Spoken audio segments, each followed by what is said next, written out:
അസർബൈജാനുമായുള്ള നിലവിലുള്ള സംഘർഷത്തിൽ ഇന്ത്യൻ നിർമ്മിത ആയുധങ്ങളുടെ പ്രകടനത്തിൽ അർമേനിയ അഗാധമായ സംതൃപ്തി പ്രകടിപ്പിക്കുകയും ഇപ്പോൾ വിപുലമായ ഒരു സംഭരണ കരാറിനായി ശ്രമിക്കുകയും ചെയ്യുന്നു.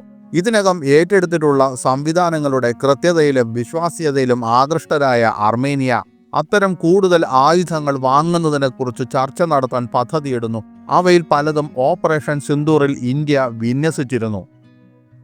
അർമേനിയൻ ഉദ്യോഗസ്ഥരുടെ അഭിപ്രായത്തിൽ ഇതുവരെ ഉപയോഗിക്കുന്ന ഇന്ത്യൻ ആയുധങ്ങൾ, പ്രത്യേകിച്ച് പിനാക്ക മൾട്ടി ബാരൽ റോക്കറ്റ് ലോഞ്ചറുകൾ, ലോയിറ്ററിംഗ് മ്യൂണിഷൻസ്, കൃത്യതയോടെ നയിക്കപ്പെടുന്ന പീരങ്കികൾ എന്നിവ യുദ്ധക്കളത്തിൻ്റെ സന്തുലിതാവസ്ഥ മാറ്റുന്നതിൽ നിർണായക പങ്ക് വഹിച്ചിട്ടുണ്ട്. മേൽപ്പറഞ്ഞ ലോയിറ്ററിംഗ് മ്യൂണിഷൻസ് എന്നാൽ ഒരു ലക്ഷ്യപ്രദേശത്ത് ചുറ്റിത്തിരിയാനും ആ ലക്ഷ്യം കണ്ടെത്താനും തുടർന്ന് അതിൽ ഇടിച്ചു കയറി സ്ഫോടനം നടത്താനും രൂപകൽപ്പന ചെയ്ത സ്ഫോടക വസ്തുക്കൾ ഘടിപ്പിച്ച ആളില്ലാ ആകാശവാഹനങ്ങളാണ്. അവ ഒരു ഡ്രോണിൻ്റെയും മിസൈലിൻ്റെയും കഴിവുകൾ സംയോജിപ്പിച്ച് വഴക്കമുള്ളതും കൃത്യവുമായ പ്രഹരശേഷി നൽകുന്നു. സജീവമായ ഒരു യുദ്ധമേഖലയിൽ ഇന്ത്യൻ ആയുധങ്ങൾ ആദ്യമായി ഉപയോഗിച്ചിട്ടും ഈ സംവിധാനങ്ങൾ പ്രതീക്ഷകൾ നിറവേറ്റുക മാത്രമല്ല, ഫലപ്രാപ്തിയിൽ അവയെ മറികടക്കുകയും ചെയ്തിട്ടുണ്ടെന്ന് അർമേനിയ അവകാശപ്പെടുന്നു. അസർബൈജാനുമായുള്ള യുദ്ധത്തിൽ ഈ ആയുധങ്ങളുടെ പ്രകടനം അവർക്കൊരു നിർണായക നേട്ടം നൽകിയിട്ടുണ്ടെന്ന് അർമേനിയ അവകാശപ്പെടുന്നു.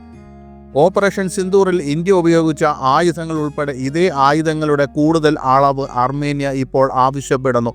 ഇന്ത്യയുടെ ഉയർന്ന പ്രൊഫൈൽ ക്രോസ് ബോർഡർ ഭീകരവിരുദ്ധ പ്രവർത്തനത്തിൽ ഈ സംവിധാനങ്ങൾ അവയുടെ പോരാട്ട ഫലപ്രാപ്തിയാണ് പ്രകടമാക്കിയത്. കൂടാതെ നിലവിലുള്ള പ്രതിരോധ ആവശ്യങ്ങൾക്ക് അനുയോജ്യമായി യുദ്ധത്തിലും അല്ലാതെയും പരീക്ഷിച്ച ഉപകരണങ്ങളായി അർമേനിയ അവയെ കാണുന്നു. അർമേനിയൻ സൈന്യത്തെ കൂടുതൽ ആകർഷിച്ചത് ഇന്ത്യൻ ആയുധങ്ങളുടെ ഫയർ പവർ മാത്രമല്ല, ഇന്ത്യൻ പ്രതിരോധ കമ്പനികൾ നൽകുന്ന വിൽപ്പനാനന്തര പിന്തുണയും പരിശീലനവുമാണ്. അർമേനിയൻ സേനയ്ക്ക് ഗുണനിലവാരമുള്ള നിർദ്ദേശങ്ങളും പ്രവർത്തന മാർഗനിർദ്ദേശങ്ങളും ലഭിച്ചു. ഇത് അവരുടെ പോരാട്ട തന്ത്രങ്ങളിൽ സിസ്റ്റങ്ങളെ ഫലപ്രദമായി സംയോജിപ്പിക്കാൻ അവരെ പ്രാപ്തരാക്കി.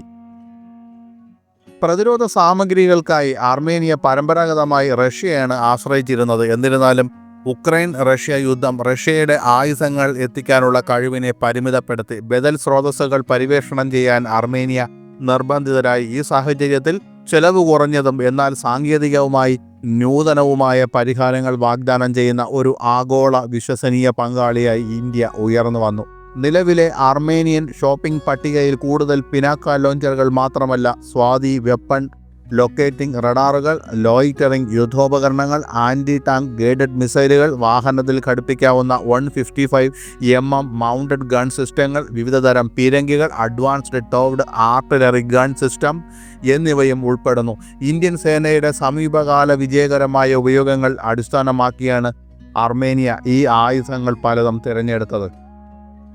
ഇന്ത്യൻ പ്രതിരോധ കയറ്റുമതിയിൽ അർമേനിയയ്ക്കുള്ള വർദ്ധിച്ചു വരുന്ന താൽപ്പര്യം സംഘർഷം വീക്ഷിക്കുന്ന മറ്റു രാജ്യങ്ങളിൽ ജിജ്ഞാസ ഉണർത്തിയിട്ടുണ്ട്. ഇത് ആഗോള ആയുധ വിപണിയിൽ ഇന്ത്യ സ്വയം തന്ത്രപരമായ ഇടം സൃഷ്ടിക്കുകയാണ്. താങ്ങാനാകുന്ന വില, വിശ്വാസ്യത, പ്രവർത്തന പിന്തുണ എന്നിവയെല്ലാം ഇന്ത്യൻ ആയുധങ്ങൾ വാഗ്ദാനം ചെയ്യുന്നു.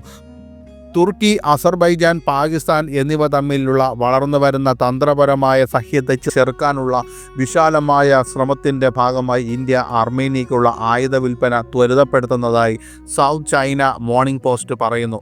ന്യൂഡൽഹിയുടെ താൽപ്പര്യങ്ങളെ വെല്ലുവിളിക്കുകയും അടുത്തിടെ അതിർത്തി കടന്നുള്ള സംഘർഷത്തിൻ്റെ പശ്ചാത്തലത്തിൽ ഇസ്ലാമാബാദിനെ പരസ്യമായി പിന്തുണയ്ക്കുകയും ചെയ്ത ആ ത്രികക്ഷി പങ്കാളിത്തത്തെ ഇന്ത്യ പല വഴികളിലൂടെയും ചേർക്കുകയാണ്.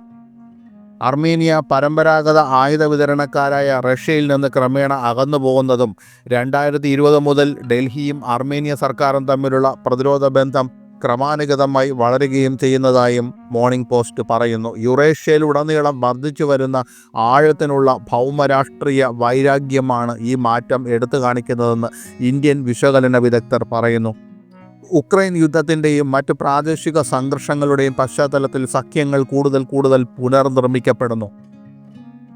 കാശ്മീരിൽ 26 വിനോദസഞ്ചാരികളുടെ മരണത്തിനിടയാക്കിയ ആക്രമണത്തിന് പ്രതികാരമായി അതിർത്തിക്കപ്പുറത്തുള്ള 9 തീവ്രവാദ ക്യാമ്പുകൾ ലക്ഷ്യമിട്ട് ഓപ്പറേഷൻ സിന്ദൂർ എന്ന പേരിൽ ഇന്ത്യ വ്യോമാക്രമണം നടത്തിയതിനെ തുടർന്ന് തുർക്കിയും അസർബൈജാനും പാകിസ്ഥാന് പിന്തുണ പ്രഖ്യാപിച്ചു. തുർക്കിയുമായും അസർബൈജാനുമായും ഇന്ത്യയുടെ ബന്ധം മികച്ചതല്ല. ഡൽഹി ആസ്ഥാനമായുള്ള സുരക്ഷാ തിങ്ക് ടാങ്കായ ഇൻഡിക് റിസർച്ചേഴ്സ് ഫോറത്തിലെ മുതിർന്ന ഉപദേഷ്ടാവ് രാജൻ കൊച്ചാർ പറഞ്ഞു. അതിനാൽ അർമേനിയയിലേക്കുള്ള ഏതെങ്കിലും ആയുധ വിൽപ്പന അവരുമായുള്ള നമ്മുടെ ബന്ധത്തെ ബാധിക്കാൻ സാധ്യതയില്ല. പ്രത്യേകിച്ചും അടുത്തിടെ നടന്ന ഓപ്പറേഷൻ സിന്ദൂറിൽ ഇരു രാജ്യങ്ങളും ഇന്ത്യക്കെതിരെ പരസ്യമായി പാകിസ്ഥാനെ പിന്തുണയ്ക്കുകയും മറ്റും ചെയ്തു. വർഷങ്ങളായി അർമേനിയയുടെ ഏറ്റവും വലിയ ആയുധ വിതരണക്കാരായിരുന്നു റഷ്യ. എന്നാൽ ഉക്രൈനെതിരായ യുദ്ധത്തിൽ അർമേനിയ മോസ്കോയെ പരസ്യമായി പിന്തുണയ്ക്കാത്തത് ബന്ധത്തെ പ്രതികൂലമായി ബാധിച്ചുവെന്ന് വിദഗ്ധർ പറയുന്നു. അതിനുശേഷം അർമേനിയയ്ക്ക് ആയുധങ്ങൾ നൽകുന്ന ഒരു വലിയ വിതരണക്കാരായി ഇന്ത്യ ഉയർന്നു വന്നിട്ടുണ്ട്. തുർക്കി പ്രസിഡന്റ് റജബ് തായിബ് എർദോഗൻ അടുത്തിടെ പാകിസ്ഥാനെ പിന്തുണച്ചതിനും അർമേനിയയ്ക്ക് ആയുധം നൽകുന്ന രാജ്യങ്ങളെ വിമർശിച്ചതിനുമുള്ള നേരിട്ടുള്ള പ്രതികരണമായാണ് ഇന്ത്യയുടെ മിസൈൽ വിൽപ്പനയെന്ന് ലണ്ടൻ ആസ്ഥാനമായുള്ള സ്വതന്ത്ര രാഷ്ട്രീയ വിശകലന വിദഗ്ധൻ ക്രിസ് ബ്ലാക്ക്ബേൺ പറഞ്ഞു. എന്നിരുന്നാലും അർമേനിയയുമായുള്ള ഇന്ത്യയുടെ വളരുന്ന പ്രതിരോധ ബന്ധത്തെ റഷ്യ എതിർക്കാൻ സാധ്യതയില്ലെന്ന് ബ്ലാക്ക്ബേൺ പറഞ്ഞു. റഷ്യയും ഇന്ത്യയും പരമ്പരാഗതമായി സഖ്യകക്ഷികളാണ്. പാകിസ്ഥാനുമായുള്ള അതിർത്തിയിൽ ഇന്ത്യ റഷ്യൻ നിർമ്മിത S-400 മിസൈൽ സംവിധാനങ്ങൾ വിന്യസിച്ചു.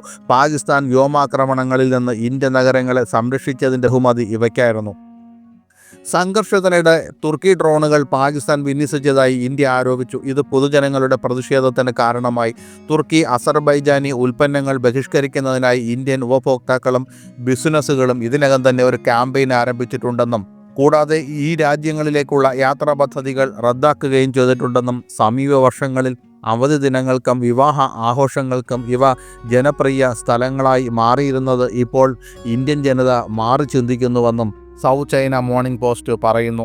അർമേനിയയുമായുള്ള ഇന്ത്യയുടെ പങ്കാളിത്തത്തിന് അർമേനിയയുടെ പ്രതിരോധശേഷി മെച്ചപ്പെടുത്തുന്നതിനപ്പുറം വിശാലമായ തന്ത്രപരമായ പ്രത്യാഘാതങ്ങളുണ്ടെന്ന് വിശകലന വിദഗ്ധർ അഭിപ്രായപ്പെടുന്നു.